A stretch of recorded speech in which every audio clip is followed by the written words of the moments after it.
Humanity at crossroads. We really have been, if you think about it, at crossroads since the beginning of time, since literally the time that mankind came into existence. Now, being a reverend myself, I do believe that mankind didn't come by some spark or some cosmic accident on some proverbial big bang in God knows where, in the middle of God knows when. But I do believe that man was put here by a creator. Same way that we have these lights and everything around us, man was a creation. And so, if man is a creation, then he has a mandate. That God that created us put a mandate on us. And for the best of it, I believe man has been at a crossroads in trying to accomplish that mandate and bring about the creation of nirvana on earth. So what is that mandate? And have we really met that mandate today? Well, for the purposes of this discussion, that mandate still stands. The first is that we must be fruitful. And what does that mean in simple terms? Whatever it is that we get to do must produce something that's of benefit to society. If you think about it, no human exists for themselves. No tree eats its own fruit. No river drinks its own water. No earth benefits of itself. But everything within creation benefits something else. And that's what makes us all useful. So if we stop being useful and become useless, then there's nothing more for us to do in this reality. So fruitfulness is an absolute must. Following that is multiplication. I heard recently about the concept of legacy, that if we really want to leave a mark in creation, it's always what you leave behind that matters most. And that what you leave behind isn't necessarily property or wealth, but the teachings and the legacy that you impact that transform society.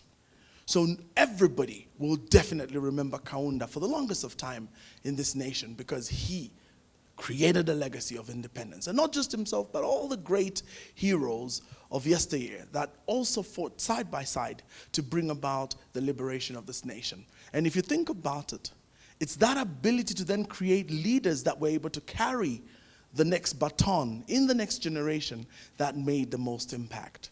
So the question is, are you multiplying yourself? And then there's replenishment, the biggest challenge I think today. Replenishment is a fancy word for management. Okay, so the idea is, are we managing our environment? Are we doing what it takes to put back that which we take out? Remember that we live in an era of chaos. In fact, the terminology is entropy, where everything moves from a state of order to disorder. And it's only man that's supposed to counter that effect by managing everything around them so that they're in a constant state of growth and benefit. The fourth is subjugation. Where there is no vision, people cast off restraint. The power for humanity to succeed is when each human being is able to subdue the passions within themselves and then direct those passions into noble causes that bring about the legacy we're speaking about. It's the ability to take what is essentially a wild environment and transform it by our activity into a controlled environment. That is subjugation. There is an external environment and there is an internal environment. And our ability to control the internal environment will always benefit what's on the outside. And so true subjugation happens when we first can subdue ourselves. And lastly comes dominion. And so what is dominion?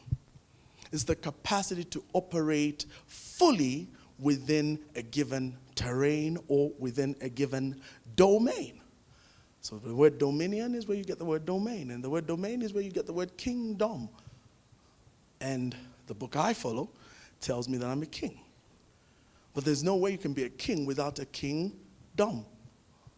So every man or woman, when they discover their purpose, actually go on to become very, very powerful executors of their kingly mandate, which is to dominate, powerfully. But you see, domination only happens when purpose is understood, when vision is understood, and it is expressed in the right domain. In other words, locality is everything between being great and being small. I'll close with this. I didn't know this. If you take a shark, when it's still a baby, put it in an aquarium, it'll only grow a couple of inches long, and that'll be full grown because the environment is small. Take the same shark and throw it in the sea, and it grows to 5-6 feet long. Environment is everything. So in true dominion of every man or woman, it has to do with the domain you operate. Thank you.